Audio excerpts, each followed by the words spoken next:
Chapter 16 subconscious mind और माफ़ी। हम सब ऊपर वाले की खूबसूरती को एक्सप्रेस करने का माध्यम है। अगर आप अपने मन में गांठें बांध लेते हैं तो आप इस एनर्जी के बहाव में रुकावट डाल देते हैं। कई बार हम ऊपर वाले से नाराज़ हो जाते हैं क्योंकि हमारी मुसीबतें हमें कमज़ोर होने का एहसास दिलाती हैं। इसी तरह से हम लोगों से भी नाराज़ हो जाते हैं और हमारी नाराज़गी हमें अपने जीवन में खुद आगे बढ़ने नहीं देती है। कुदरत हमेशा माफ़ कर देती है। अगर आपकी उंगली कभी कट जाए तो वो अपने आप ठीक भी हो जाती है। एक आदमी था जिसने अपने भाई का खून कर दिया था। उसके भाई का उसकी बीवी के साथ अफेयर चल रहा था। 15 साल बाद ये आदमी दूसरी शादी कर चुका था। इसके 3 बच्चे भी थे। ये दूसरों की बहुत मदद करने वाला नेक दिल इंसान बन चुका था, मगर ये खुद को अभी भी माफ़ नहीं कर पाया था। साइंटिस्ट्स कहते हैं कि हमारा शरीर हर 11 महीनों में बदलता है।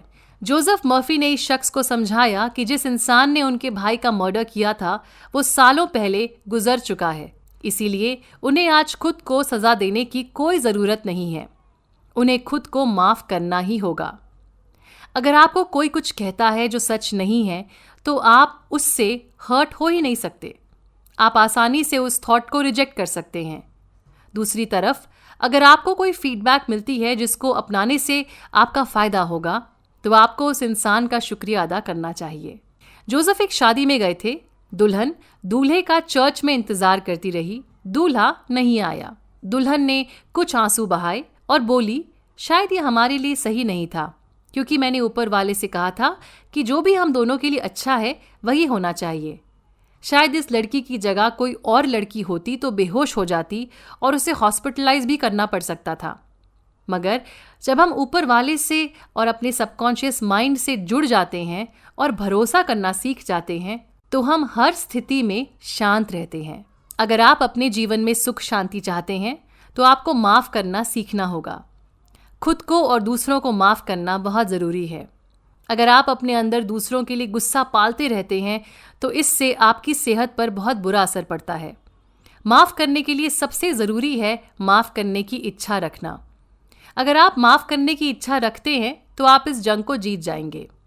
ज़रूरी नहीं कि हमें अपने आसपास के सारे लोग बेहद पसंद हों, लेकिन उन्हें बिना पसंद किए भी हम उन्हें प्यार और दुआएं भेज सकते हैं। जब आप किसी को माफ़ कर देते हैं तो ये आपका बड़प्पन नहीं होता है, ये आपकी खुदगर्जी होती है। आप उन्हें माफ़ उनके लिए नहीं, अपने मन की शांति के लिए करते हैं।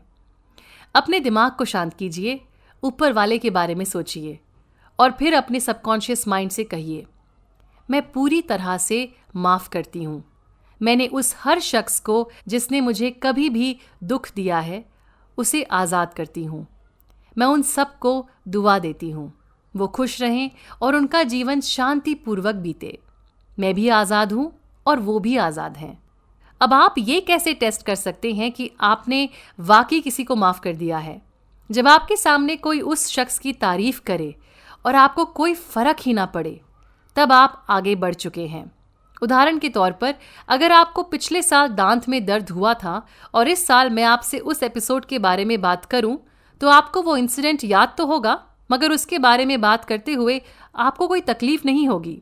जब हम अपने अंदर छुपी ताकत को पहचान लेते हैं तब माफ़ करना बहुत आसान हो जाता है। आपको पता होता है कि आप ही अपनी ज़िंदगी को क्रिएट कर रहे हैं और आप कभी भी अपनी ज़िंदगी का रुख किसी भी दिशा में मोड़ सकते हैं।